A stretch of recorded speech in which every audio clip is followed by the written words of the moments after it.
تعالیٰ ہمیں ظاہری جو ہم کو پیسہ اور کھانا ملتا ہے اللہ وہ بھی دیتا ہے۔ ایک واقعہ آپ سماعت فرمائیں کیونکہ وقت مختصر ہے، ہمیں مختصر میں کام چلانا ہے۔ سلف میں ایک اللہ والے تھے، وہ گھر میں داخل ہوتے ہیں، اپنے بیوی کے پاس جب پہنچتے ہیں کہتے ہیں کہ بچے تو سو گئے، تم جاگ رہی ہو، بچوں نے نماز پڑھی یا نہیں پڑھی؟ انہوں نے کہا نماز نہیں پڑھی۔ کہا ان کو اٹھاؤ، وضو بناؤ، نماز پڑھاؤ۔ انہوں نے کہا آپ عجیب آدمی ہیں، یا عبداللہ، ان کا لقب تھا، نام کچھ اور تھا۔ بیوی نے کہا عبداللہ رحم کرو بچوں پر، بھوکے ہیں بھوکے، گھر میں کھانے کو کچھ نہیں ہے اور آپ کہہ رہے ہیں کہ ان کو اٹھاؤ۔ ارے بڑے مشکل سے تسلی دے دے کر کے ہم نے ان کو سلایا ہے اور آپ کہہ رہے ہیں ان کو اٹھاؤ، وضو بناؤ، نماز پڑھاؤ۔ عبداللہ رحم کرو۔ کہا دیکھو قرآن مجید میں اللہ نے میرے اوپر ایک ذمہ داری ڈالی ہے، وہ ذمہ داری یہ ہے کہ وَأْمُرْ أَهْلَكَ بِالصَّلَاةِ وَاصْطَبِرْ عَلَيْهَا۔ اے باپ، اے بچوں کا باپ، اپنے گھر والوں کو نماز کا حکم دو۔ گھر والوں سے مراد بیوی بچے سب ہیں، تو اپنے گھر والوں کو نماز کا حکم دو، خود نماز پر ڈٹ جاؤ۔ لا نسألک رزقا، اللہ کہتا ہم تم سے رزق روزی نہیں مانگ رہے ہیں، نحن نرزقک، ہم تو خود تم کو روزی دینے والے ہیں، والعاقبۃ للتقوی، بہترین انجام اللہ والوں کے لیے ہے۔ تو انہوں نے کہا اپنی بیوی سے اس آیت میں اللہ ہمارے اوپر ذمہ داری ڈالا ہے کہ ہم اپنے گھر والوں کو نماز پڑھائیں اور نماز خود پڑھیں۔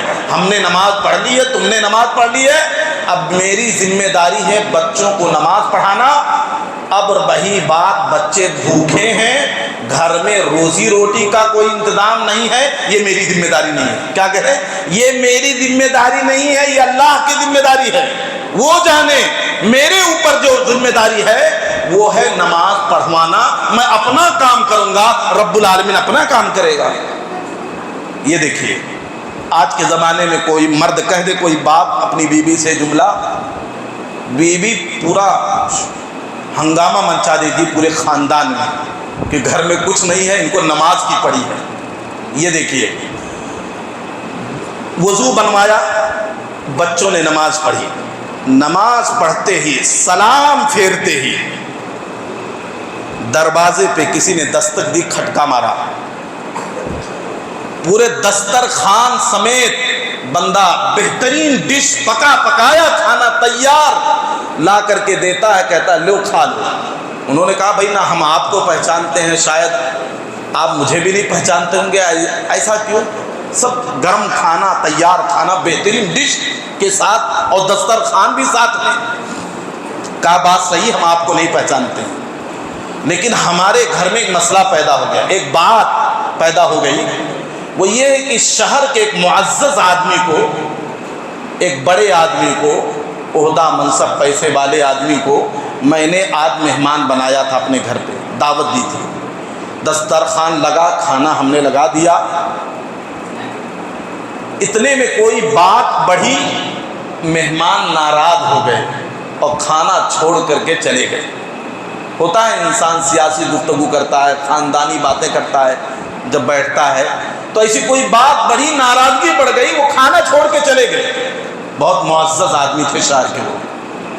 ہم نے اپنے بال بچوں سے کہا یہ کھانا ہم نہیں کھائیں گے، جو دسترخوان پہ کھانا آ گیا ہے یہ کھانے پر کوئی ہاتھ نہیں لگائے گا، اور میں نے رب سے کہا اے خالق و مالک، یہ کھانا ہم ان کو دیں گے کہ بستی میں، اپنے محلے میں یہ کھانا لے کے چلتے رہیں گے، گلیوں میں چلتے رہیں گے، گھومتے رہیں گے، جس دروازے کے سامنے میرا قدم رک جائے گا میں آگے نہیں بڑھ سکوں گا، میں اسی گھر کو کھانا سونپ دوں گا، دے دوں گا۔ تو کہا میرے بھائی میں چل رہا تھا آپ کے دروازے تک پہنچا یہاں پر، اب یہاں سے آگے میرا قدم نہیں بڑھ رہا ہے، اس لیے میں نے اب دروازے پر دستک دی، لو یہ کھانا تم کھا لو، ہم نے رب سے وعدہ کیا۔ اب میرا قدم یہاں کیوں رک گیا مجھے پتہ نہیں، میرا قدم یہاں کیوں رک گیا یہ مجھے پتہ نہیں۔ اب اندازہ لگائیے اگر دیکھنے میں کیا لگتا ہے آپ کو، اس بندے نے رب کے حکم کی پرواہ اور اس کی فرما برداری کا کیسا نمونہ پیش کیا کہ بچے کی بھوک کی پرواہ نہیں، بچے کی نیند کی پرواہ نہیں، بیوی ناراض ہے اس کی پرواہ نہیں ہے، صرف اس کی نگاہوں میں یہ ہے کہ میرے خالق و مالک نے میرے اوپر کیا ذمہ داری دی ہے۔ میرے خالق نے کہا ہے کہ اپنے گھر والوں کو نماز کا حکم دو، پہلے میں اپنے رب کی فرما برداری کروں گا، نتیجہ کچھ بھی ہو۔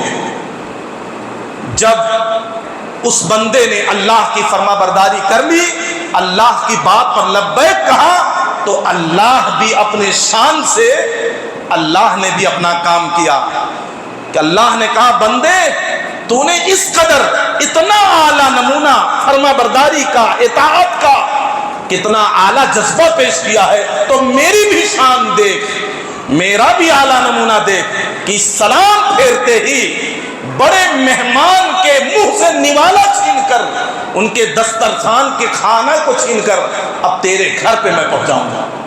بھائی بڑا آدمی تھا، بڑے لوگ بڑی سوچ کے ہوتے تھے، مہمان بن کے گیا تھا، اگر کوئی ناگوار بات آئی تھی برداشت کر لیتا، وہ میزبان بھی برداشت کر لیتا، لیکن اللہ کو اپنی شان دکھانی تھی، اللہ نے کھانا چھین کر کے یہ بھوکے گھرانے والوں کو پیش کر دیا جو اللہ کی فرما برداری کے سامنے کسی چیز کی انہوں نے پرواہ نہ کی۔ تو آج آپ کہتے ہیں ابھی رمضان کے بعد مسجد خالی ہوگی، کتنے لوگوں کو پوچھیں گے کیا کریں مولانا، روزی روٹی کا مسئلہ، تھک جاتے ہیں، 2 بجے رات میں کمپنی سے آتے ہیں، رات بھر ڈیوٹی کرتے ہیں، ہمارا مالک ہم کو نہیں چھوڑتا ہے، تو کیا کریں، تھک جاتے ہیں، فجر میں نیند نہیں کھلتی ہے اور ظہر عصر میں کاروبار میں لگے رہ جاتے ہیں، بھول جاتے ہیں، کیا کریں؟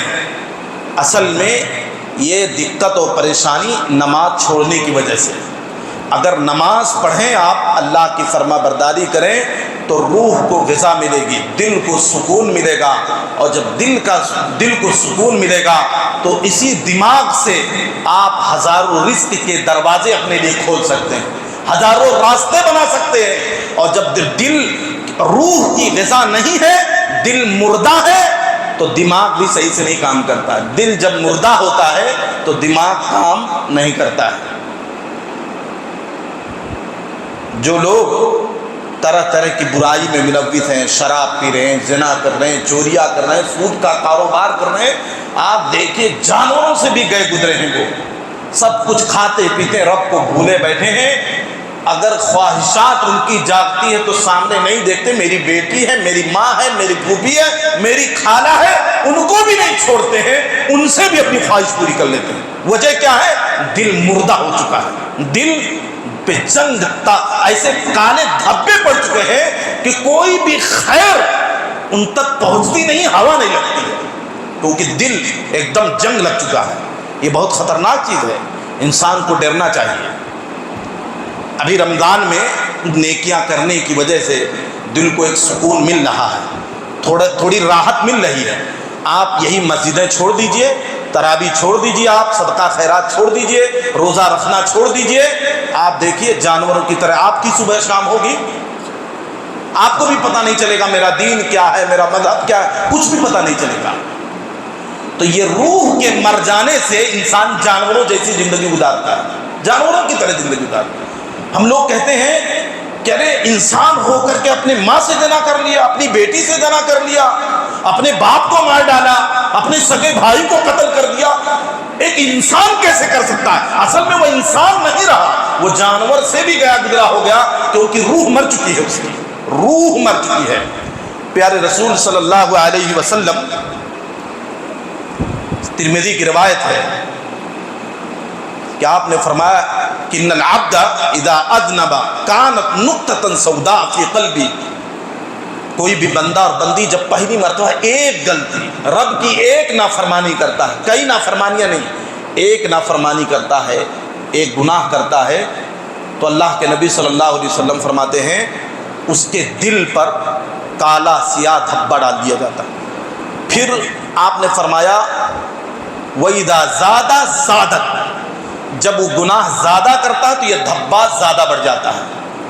پھر کہتے ہیں کہ گناہ کرتے رہتا ہے، گناہ کرتے رہتا ہے، یہاں تک کہ پورا دل کالا ہو جاتا ہے۔ اور کہتے ہیں کہ اللہ رب العالمین سورہ مطففین میں اللہ کے نبی فرماتے ہیں اپنے قرآن میں اسی کالے دھبے اور اسی زنگ کے بارے میں فرماتا ہے کہ کلا بل ران علی قلوبہم ما کانوا یکسبون، کہ ان کے کرتوت برے اعمال کی وجہ سے ان کے دل بالکل سیاہ پڑ چکے ہیں، جنگ لگ چکے ہیں، کوئی خیر کی چیز اب وہ دل قبول نہیں کر سکتا۔ یہ اللہ فرماتا ہے ان کے کرتوت کی وجہ سے۔ ایک بڑے عالم دین ایک جگہ لکھتے ہیں کہ اگر انسان کے باڈی کو، اس کے سینے کو اگر پھاڑا جائے، آپریشن کیا جائے اور دل دیکھا جائے اس کا رنگ، دل کا رنگ، تو سب انسانوں کے دل کے رنگ یکساں نہیں ہے، برابر نہیں ہے۔ بعض ڈاکٹروں نے کہا بعض کے دل ہم نے بہت کالے دیکھے، بعض کے کچھ کم، بعض کے کچھ کم، بعض کے کچھ کم، اور بہت کم لوگوں کے دل کو ہم نے پاک و صاف دیکھا یا کچھ اس میں نشانیاں دیکھی۔ یہ کیا ہے؟ اسی کے بارے یہی گناہ کے اثرات دل پر، گناہ کے اثرات دل پر جو پڑتے ہیں وہ دنیا بھی دیکھ رہی ہے۔ ہمارا دین بھی کہتا ہے کہ دل کالا ہو جاتا ہے، دل بیکار ہو جاتا ہے، دل کام کرنا بند کر دیتا ہے گناہوں کی وجہ سے۔ پیارے نبی فرماتی ہے گناہ انسان کو یہاں تک پہنچا دیتا ہے کہ دل کالا پڑ گیا، بڑے بڑے گناہ وہ کر لیتا ہے اور اس کو بالکل فکر نہیں ہوتی ہے، بس اس کو ایسا سمجھتا ہے جیسے ناک پہ مکھی بیٹھی ہو اور ہاتھ سے ہے اس کو بھگا رہا ہو، ایسے ہی گناہ کو سمجھتا ہے، کہتا ارے یہ تو پوری دنیا کرتی ہے، کون میں نیا کر رہا ہوں۔ ارے بڑے بڑے گناہ کر کے مطمئن رہتا وہ اطمینان نہیں ہے، دل مر گیا ہے، اللہ رب العالمین اس کو اسی حالت پہ چھوڑ دیا ہے۔ شرابی شراب پی کے مست ہو جاتا ہے تو کہتا ہم کو سکون مل گئی، سکون نہیں ملی، جسمانی طور پر ماہرین کہتے کئی رگیں بند ہو جاتی ہیں اس کی، تو وہ سوچتا ہم کو سکون مل گئی۔ اللہ نے اس کے دل کو ایک دم اور مردہ کر دیا تو کہتا ہم کو سکون مل گیا۔ ایسے یہ اللہ تبارک و تعالیٰ کسی کو نعمتوں میں رکھے، نماز نہیں پڑھتا ہے، توحید اس کا درست نہیں ہے، اور وہ نہ غریبوں کا خیال کرتا، نہ مسجد کا، نہ مدرسے کا، دین کا پرواہ نہیں ہے، لیکن اللہ نواز رہا ہے، اس کے لباس چمک رہے ہیں، اس کی گاڑیاں چمک رہی ہیں، اس کے گھر چمک رہے ہیں، اس کے بال بچے ترقی پر ہیں۔ ایک اللہ والا بھی ان کو دیکھتا ہے تو کہتا ہے بہت ترقی پر ہیں، ترقی پر نہیں ہیں، دل مر گیا ہے، خیر و شر کی تمیز مر چکی ہے، اور سب سے بڑی چیز اللہ فرماتا ہے جو دنیا چاہتا ہم دنیا نواز دیتے ہیں، اسی میں اس کو اطمینان دے دیتے ہیں، لو تم کو دنیا چاہیے لے لو، آخرت میں کچھ بھی ملنے والا نہیں ہے۔ اور جو آخرت چاہتا ہے ہم اس کو آزماتے ہیں، وہ ہمیں گڑ گڑاتا ہے، پکارتا ہے، روتا ہے، توبہ استغفار کرتا ہے، ہم نعمتوں سے نوازتے ہیں، دور بھاگتا ہے پھر ہم اس کو تنگ کر دیتے ہیں، چونکہ ہمیں اس سے محبت ہے تو ہم اس کو، اس کے ایمان کو تولتے رہتے ہیں، نیچے اوپر کرتے رہتے ہیں ہم ان کے ایمان کو، ایک اللہ والے کے ایمان کو نیچے اوپر کرتے رہتے ہیں، کبھی تنگی میں ڈالتے ہیں، کبھی آسانی میں۔ جب وہ ہم سے دور بھاگنے لگتا ہے، غفلت کرتا ہے، تو ہم اپنا محبوب بنانے کے لیے تھوڑی تکلیف میں دے دیتے ہیں، اور جب ہم سے مایوس ہونے لگتا ہے، ایسا لگتا ہے کوئی سننے والا نہیں، ہم اس کو نوازنے لگتے ہیں، تو ایمان یہ نیچے اوپر ہوتا رہتا ہے۔ یہ ہے اس کا مطلب دل زندہ ہے، دل کے اندر روح ہے، دل کو روح کی غذا مل رہی ہے۔ جیسے باڈی اگر زندہ ہو، انسان کا جسم زندہ ہو تو بھوک بھی لگتی ہے اور اس کو سکون بھی ملتا ہے، کھا لیتا ہے، پی لیتا ہے، سکون مل جاتا ہے، کھاتا پیتا نہیں، جیسے رمضان کا مہینہ تو بھوک بھی لگتی ہے، باڈی تڑپتی ہے، باڈی کو ضرورت پڑتی ہے، کمزوری محسوس ہوتی ہے، تو ایسے دل کا اتار چڑھاؤ، ایسے روح کی غذا کا مسئلہ ہے کہ جب روح کو غذا ملتی ہے تو انسان بہت سکون، بہت مسرت میں چلا جاتا ہے۔ امام ابن تیمیہ رحمۃ اللہ علیہ فجر کی نماز کے بعد ایک مسجد کے کونے میں بیٹھ جاتے تھے اور صبح کی جتنی دعائیں ہیں وہ کرتے رہتے تھے، پھر کلمہ پڑھتے رہتے تھے، دعائیں کرتے تھے، کبھی کبھی روتے تھے، کوئی دیکھ لیتا تھا، اکثر چاہتے تھے کوئی دیکھ نہ پائے۔ ایک صاحب نے ایک مرتبہ پوچھ لیا کہ آپ اتنی دیر سے، آپ اتنے بڑے علامہ ہیں، اتنے اللہ رب العالمین نے کئی فن میں آپ کو مہارت دی ہے، گھنٹوں گھنٹوں اشراق بھی پڑھ لیا ہے، سورج نکل چکی ہے، سب لوگ اپنے اپنے کاروبار میں چلے گئے ہیں، آپ اتنی دیر بیٹھ کے کیا پاتے ہیں، کیا کرتے ہیں؟ کہا ارے یہ روح کی غذا کا انتظام کر رہا ہوں، اگر میں اتنا نہ بیٹھوں مر جاؤں گا میں۔ کس کو مرنا بول رہے تھے؟ کیا جسمانی طور پر روح نکل؟ نہیں، وہ کہہ رہے تھے یہ غذا ہے، یہ ذکر و اذکار جو میں صبح اتنی دیر تک کر رہا ہوں، اگر یہ نہ کروں میں مر جاؤں گا، میری روح تڑپ اٹھے گی، میں حقیقی زندگی نہیں پاؤں گا پھر۔ دیکھیے وہ سمجھتے تھے، وہ تولتے تھے اپنے روح کی غذا کا کے بارے میں، محاسبہ کرتے تھے کہ ہماری روح کتنا زندہ ہے اور ہماری روح کتنا مردہ ہے۔ اگر آپ دین سے محبت کر رہے ہیں، دینداروں سے محبت کر رہے ہیں، مسجد سے لگاؤ ہے، نماز سے لگاؤ ہے، توبہ استغفار، قرآن مجید کی تلاوت ہے، اس میں اس کا معنی مطلب سمجھ رہے ہیں، ماں باپ کی فرما برداری کر رہے ہیں، یعنی نیکیوں کی طرف دوڑ رہے ہیں، اس میں آگے نکل رہے ہیں، تو یہ جان لیجئے کہ آپ کی روح زندہ ہے، آپ کی روح کو غذا مل رہی ہے۔ لیکن یہ سب بھولے ہوئے ہیں اور مزید برائیاں پہ برائیاں کر رہے ہیں، آپ کی روح مری ہوئی ہے، وہ اصل غذا سے محروم ہے وہ روح آپ کی۔ آپ کو تگڑا محاسبہ کرنا چاہیے، اور اتنا جلدی ایسا اس روح کو اتنا جلدی غذا نہیں ملے گی، رونا پڑے گا، توبہ استغفار کرنا پڑے گا، 5 وقتہ نمازی بننا پڑے گا، ذکر و اذکار کرنا پڑے گا، تب جا کر کے آپ کو روح کی غذا ملے گی۔ میرے بھائی اور دوستوں، کتنے لوگ ہیں دنیا میں ڈپریشن کے شکار، ڈپریشن کے مریض، دنیا کہتی ہے اس کی کوئی دوا نہیں، ڈپریشن، اور حقیقت میں اس کی کوئی دوا نہیں، ڈپریشن کا کوئی علاج نہیں ہے، کیونکہ ڈپریشن کس لیے ہے؟ روح کے مر جانے سے، روح کے مر جانے سے ڈپریشن پیدا ہوتی ہے۔ روح زندہ ہو تو ڈپریشن کا کوئی سوال نہیں۔ بھئی بہت سارے لوگ ٹینشن لے لیتے ہیں بال بچوں کے بارے میں، ہمارا دین کہتا ہے کہ روح کو زندہ رکھنا ہے تو قضاء و قدر کے فیصلے پر راضی رہیں۔ اللہ نے تقدیر میں جو کچھ دیا ہے، چاہے غمی یا خوشی، یہ اللہ کی طرف سے راضی رہیے آپ، اس میں غم کرنے کی کیا ضرورت ہے؟ اللہ نے 10 بچے دیے، 10 کو موت دے دیا ایک ہی رات میں، اللہ کا فیصلہ ہم کیا کریں؟ دینے والا وہ، لینے والا وہ، آج روزی ملی کل نہیں ملی، دینے والا وہ چھیننے والا وہ۔ تو روح کی غذا کے لیے قضاء و قدر پر ایمان لانا ضروری ہے، اور انسان جب یہ روح کے غذا کے بارے میں جب فکر کرتا ہے تو یہ حسد، غیبت، چغلی، یہ سب زندگی سے خود ہی ختم ہو جاتی ہیں، یہ بیماریاں۔ بتائیے کتنی اچھی چیز ہے کہ اگر کوئی اس کے 10 بیٹیاں ہیں، 10 بیٹے ہیں، سب کامیاب ہیں، ہینڈسم ہے، خوبصورت ہے، بیوٹیفل ہے، سب کچھ ہے، کاروبار ہے، سب کچھ ہے، انسان صرف اتنا دل میں لے آئے اللہ نے دیا ہے، اللہ کی عطا ہے، اس میں میرا کیا دخل ہے؟ کیوں میں حسد کروں؟ کیوں اس کی نعمتوں کو دیکھ کر کے بے چین ہو جاؤں؟ بے چینی یہی سب ہے، ہم دوسروں کو دیکھ کر کے بے چین ہو جاتے ہیں۔ تو ڈپریشن اللہ رب العالمین اسی بات کا ذکر سورۃ الرعد کے اندر کرتا ہے، فرمایا الذین آمنوا وتطمئن قلوبهم بذکر اللہ، جو لوگ ایمان لے آئے، یعنی سب سے پہلے روح کے غذا کا انتظام کر دیا، ایمان لے آئے، فرمایا ان کے دلوں کو سکون اللہ کے ذکر میں، اللہ کی یاد میں ہے۔ الا بذکر اللہ تطمئن القلوب، پھر اللہ خبردار کر رہا ہے، خبردار، آگاہ ہو جاؤ، دھیان سے سنو، الا بذکر اللہ تطمئن القلوب، اللہ کے ذکر میں ہی دلوں کو سکون ہے۔ اچھا کھانا، گھومنا پھرنا، اچھا لباس، اچھے بستر، اچھی انکم میں سکون نہیں ہے، سکون اللہ کے ذکر میں ہے۔ ورنہ کتنے پیسے والے خودکشی کر رہے ہیں، اپنے آپ کو ہلاک کر رہے ہیں، تو کیا ان کے پاس پیسہ نہیں، بستر نہیں، کھانا نہیں، دولت نہیں، سب کچھ ہے، پھر کیوں اپنے آپ کو مار رہے ہیں؟ روح مر چکی ہے۔ اب وہ کہتے ہیں باڈی کو بچا کے کیا کریں گے؟ باڈی کو بچا کے کیا کریں گے؟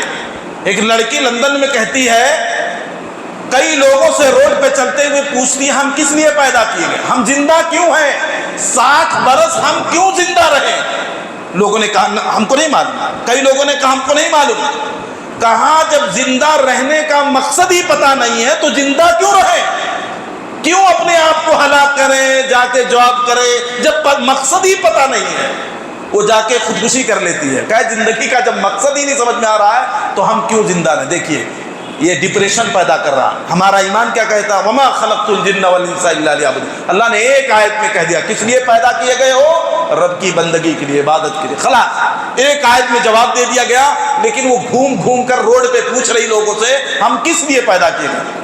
اب کافر کیا جواب دے سکتا ہے؟ اس کو علم ہی نہیں ہے۔ لیکن ہمارے ہاں الحمدللہ ایک عام مسلمان کو معلوم اللہ کی عبادت کے لیے پیدا کیے گئے۔ تو میرے بھائی اور دوستوں، روح کی غذا کا انتظام کرنا ہے، روح کی غذا کا۔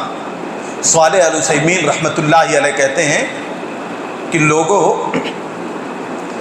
تمہارے بچے جو اسکول میں پڑھ رہے ہیں، ڈاکٹری انجینئرنگ کے لیے پڑھ رہے ہیں، اچھی بات ہے، پڑھائیے آپ۔ صبح صبح جب کبھی دیر ہونے لگتی ہے، لیٹ ہونے لگتی ہے، تو تم کیا کرتے ہو؟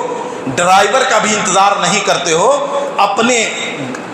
اپنا خود ڈرائیور بن جاتے ہو، اپنے بچوں کو گاڑی پہ بیٹھا کے اور بڑی تیزی کے ساتھ اسکول کی طرف بھاگتے ہو، میرے بچے کا کلاس مس نہ ہونے پائے، دیر نہ ہونے پائے۔ کہا کبھی اس کی فکر کیا ہے کہ نماز کھڑے ہونے والی ہے، جماعت کھڑی ہونے والی ہے، لاؤ اپنے بچوں کو لے کر ادھر نماز کے لیے، مسجد کے لیے دوڑ پڑے، تاکہ اس کا انتظام، جماعت نہ چھوٹنے پائے، نماز نہ چھوٹنے پائے۔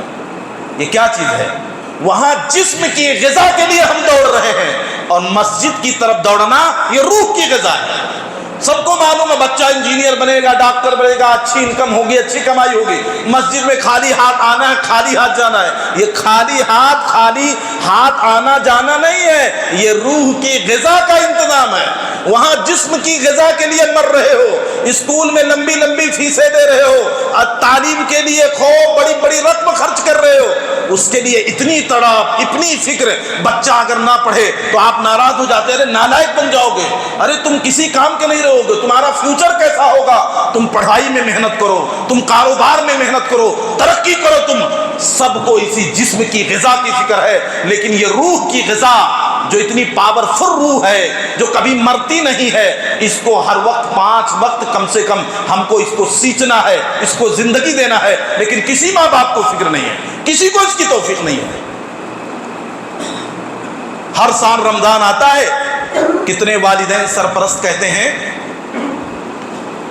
کہ اپنے بچوں کو، جیسے رات بھر بچے کھیلتے ہیں، صبح فجر کے ٹائم ہوم ورک نہیں مکمل ہوا، ماں باپ کو فکر ہوتی ہے، ارے چلو تم ہوم ورک مکمل کرو، بچوں کو ڈانٹتے ہیں۔ اس وقت فجر کے ٹائم اذان ہو جاتی ہے، جماعت کھڑی ہونے کا وقت ہوتا ہے، ماں باپ کہتے ہیں بعد میں نماز پڑھ لینا، پہلے ہوم ورک کرو، ایگزام آنے والا ہے، اچھا رزلٹ لانا ہے۔ 10 سال، 12 سال، 15 سال کے بچوں کو ماں باپ کہتے ہیں ابھی تم بچے ہو، زندگی بہت بڑی ہے، روزہ مت رکھو، روزہ رکھو گے تو اچھا رزلٹ نہیں لا سکتے ہو، تیاری نہیں کر پاؤ گے۔ آپ کیا تعلیم دے رہے ہیں بچوں کو کہ روزے کی اہمیت نہیں ہے، نماز کی اہمیت نہیں ہے، پہلے تمہارے رزلٹ کی اہمیت ہے، پہلے تمہارے امتحان کی اہمیت ہے، اور وہ امتحان میں پاس ہو کے کیا کرو گے؟ اچھی ڈگری لے کے کیا کرو گے؟ اچھا انکم، اچھا سورس، ترقی کریں گے۔ کس کے لیے وہ سب؟ اچھی گاڑی، اچھا گھر بنائیں گے، اچھی شادی VIP کریں گے۔ یہ سب صرف جسمانی غذا کے لیے آپ تڑپ رہے ہیں۔ اگر روح کی غذا کی بات ہوتی تو پہلے کہتے ارے پہلے روح کی غذا کا انتظام کرو، چلو پہلے رب کی بارگاہ کی طرف دوڑو، اس میں غذا ہے۔ رب کہتا ہے الا بذکر اللہ تطمئن القلوب، لوگوں خبردار سنو غور سے، اللہ کے ذکر میں ہی دلوں کو سکون ملتا ہے۔ اللہ خبردار کہہ رہا توجہ سے سنو، الا بذکر اللہ، اللہ کے ذکر میں ہی دلوں کو سکون ہے، اللہ کہہ رہا ہے۔ تو اگر روح کی غذا کی فکر ہوتی تو سب سے پہلے ہم اپنے بال بچوں کو اور خود کو اللہ کی بارگاہ عبادت کے لیے، روزے کے لیے، اس کے لیے ہم تڑپتے، اس کے لیے دوڑاتے اپنے بچوں کو، اس کی فکر پہلے کرتے، بعد میں یہ ایگزام، یہ اسکول، یہ کالج اور یہ نوکری اور یہ انکم، یہ بعد کی بات ہے، کیونکہ جسم کی غذا کا مرحلہ بعد میں۔ تو میرے بھائیو اور دوستوں، یہ رمضان المبارک کا بابرکت ساعتیں ہیں، یہ روح کی غذا کو اس سے اچھا اور کوئی موسم اور کوئی وقت نہیں آ سکتا ہے کہ آپ روح کی غذا کو سمجھیں۔ رمضان سے پہلے اپنی کیفیت دیکھیے اور پھر رمضان اور رمضان کے بعد کی کیفیت دیکھیے۔ ہم سب جانتے ہیں کہ رمضان سے پہلے ہماری دلی کیفیت، ہماری اندر کی دنیا رمضان سے پہلے الگ تھی، اب الگ ہے۔ ایک الگ سکون ہے، ایک الگ راحت ہے، ایک الگ لذت ہے، ایک الگ چاشنی۔ وہ کیا ہے؟ روح کو غذا مل رہی ہے۔ نماز پڑھ رہے ہیں، روزہ رکھ رہے ہیں، تلاوت قرآن ہے، توبہ استغفار ہے، قیام اللیل ہے، یعنی تراویح تہجد پڑھ رہے ہیں اور لیلۃ القدر کر رہے ہیں۔ یہ ساری کی ساری نیکیاں، اتنی ساری نیکیاں کر رہے ہیں تو جس سے روح کو غذا مل رہی ہے۔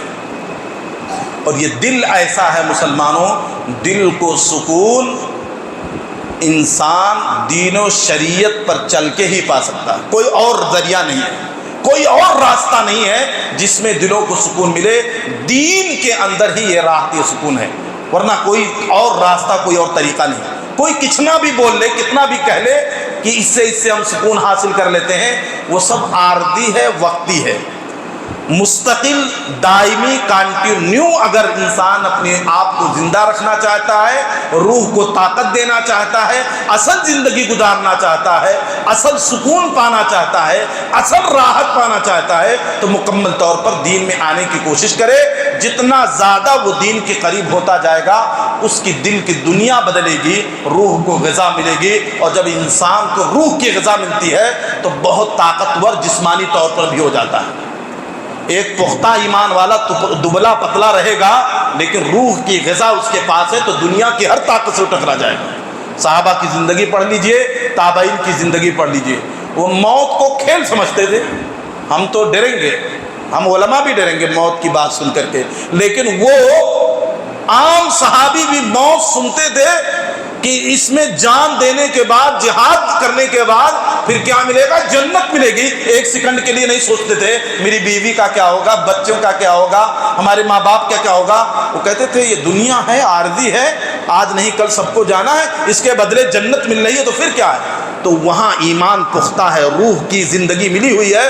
وہ کہتے ہیں یہ روح تھوڑی مرے گی، بس ہماری باڈی سے نکل کر علیین میں چلی جائے گی، ہماری روح تو باقی رہے گی۔ ہمیں جنت میں قبر میں جاتے ہی جنت کا بستر آ جائے گا، جنت کی کھڑکی کھول دی جائے گی، قبر کو کشادہ کر دیا جائے گا، قبر کو روشن کر دیا جائے گا، پھر اس میں ٹینشن کی کیا بات ہے؟ وقتی طور پر تکلیف ہوگی، گردن کٹیں گے، کوئی گولی مارے گا، وقتی طور پر تکلیف ہوگی۔ تو اللہ کے دین کے لیے وہ اپنے آپ کو گردن کٹا دیتے تھے۔ آج بھی بہت سارے لوگ تیار ہیں، ہم جہاد کی بہت باتیں کرتے ہیں، چلو یہودیوں کو مٹانے کے لیے جہاد کرتے ہیں۔ مصر میں ایک بادشاہ گزرے تھے، بہت 100-150 سال پہلے کی بات ہے، احمد سادات۔ مصری قوم نوجوانوں نے کہا اے ہمارے بادشاہ اور ہمارے حاکم یہ بزدل ہیں اور کیا نام ہے یہ ڈرے ہوئے ہیں اور نالائق لوگ ہیں، اور یہ ہمیں آواز دیں، ابھی ہم سب بلا ہتھیار کے کافروں کے خلاف، امریکہ کے خلاف نکل پڑیں گے۔ جب انہوں نے دیکھا بہت زیادہ یہ آواز لگا رہے ہیں، تب انہوں نے کہا مصر کے فلاں چوک پہ میں پہنچ رہا ہوں، آؤ جس کو جہاد کرنا ہے میرے ساتھ چلو، ہم سب چلیں گے۔ پورا وہ چوک خالی رہا، کوئی گھر سے نہیں نکلا۔ ایمان جب دل میں ہے ہی نہیں، نماز نہیں پڑھتا ہے بے ایمان کہیں کا۔ یہی چار مینار کی بات ہے کہ ایک سال وہ کہا کہ چلو یہودیوں کی چیزیں بائیکاٹ کرو، بڑا شور تھا یہودیوں کی یہ موبائل استعمال مت کرو، یعنی اسی موبائل سے میسج کر رہے ہیں اور پھر کہہ رہے ہیں کہ یہودیوں کی چیزیں بائیکاٹ کرو اور یہ بائیکاٹ کرو، یہ پروڈکٹ بائیکاٹ کرو، یہ، اور سب کے بیچارے سب کے کولڈ ڈرنک دکانوں سے نکال کے پھینک بھی رہے تھے، اور چار مینار پہ بڑی بھیڑ تھی۔ تو ایک بڑا دیندار میڈیا والا اس نے مائک لگا کے ایک کو پوچھا یار بڑا جذبہ دکھا رہے ہو فلسطین کے لیے، تم کہہ رہے ہو یہودی مار رہے ہیں فلسطینیوں کو، تو کیا کر سکتے ہو؟ کہا گردن کٹا دیں گے اپنے مسلمان بھائیوں کے لیے۔ کہا گردن کٹا دو گے؟ کہا ہاں۔ تو کہا فجر کی نماز میں آج حاضر تھے، فجر کی نماز میں مسجد میں آئے تھے؟ کہا نہیں، مسکراتے ہوئے، اور وہ دانت میں گٹکا وٹکا کھایا تھا، سڑے سڑے دانت سے مسکرا کے کہہ رہا نہیں مطلب فجر میں تو نہیں پہنچ پایا۔ تو جو لوگ فجر کی نماز میں اپنی نیند کو قربان نہیں کر سکتے، وہ دین کے لیے گردن کٹا رہے ہیں۔ بتائیے، یہ سب مکاری چھوڑے مسلمان، یہ پہلے اپنے روح کی غذا، اندر کی دنیا کی فکر کرے۔ یہ ظاہری نعرہ اور ظاہری باتیں اور دین کے لیے یہ کریں گے وہ کریں، حرام نہیں چھوڑ رہے، شراب نہیں چھوڑ رہے، سود کا کاروبار نہیں چھوڑ رہے، نماز سے غافل، مسجد سے غافل، دین سے غافل، اور بڑی بڑی باتیں مسلمان کر رہا ہے۔ روح مری ہوئی ہے اور جسم کو لے کر کے چلا رہے ہیں کہ ہم زندہ ہیں، زندہ قوم ہے۔ زندہ عمدہ کچھ نہیں ہے، آپ کی باڈی زندہ ضرور ہے، اندر سے مرے ہوئے ہیں۔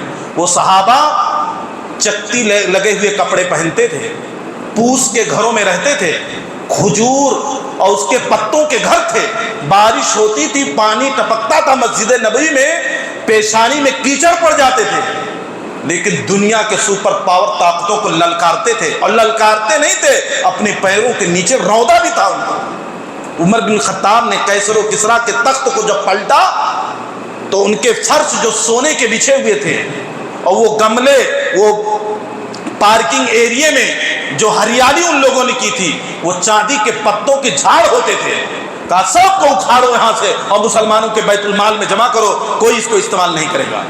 عمر بن خطاب کے زمانے میں تو ان کی روح زندہ تھی، بظاہر ان کا جسم کی سہولیات کے لیے بہت چیزیں میسر نہیں تھی، روح زندہ تھی، تو اللہ ان کے ایمان کی گواہی دیتا تھا، اللہ انہیں جنت کی بشارت دیتا تھا، اللہ اپنی رضا کی بات کرتا تھا، کیونکہ وہ روح کی غذا کی فکر کیے رہتے تھے، ہر وقت اس کے لیے تڑپتے تھے، نبی کی مجلس میں اسی کے لیے دوڑتے تھے، نبی سے ہر وقت اسی روح کے بارے میں پوچھتے تھے، اپنے ایمان کی کیفیت کے بارے میں جا جا کے سوال کرتے تھے، اے اللہ کے نبی آپ کی مجلس میں رہتے ہیں، ایمان کی کیفیت کچھ اور رہتی ہے، ذرا کاروبار میں بال بچوں میں جاتے ہیں، ایمان کی کیفیت کچھ اور ہو جاتی ہے، کہیں منافق تو نہیں ہو گئے؟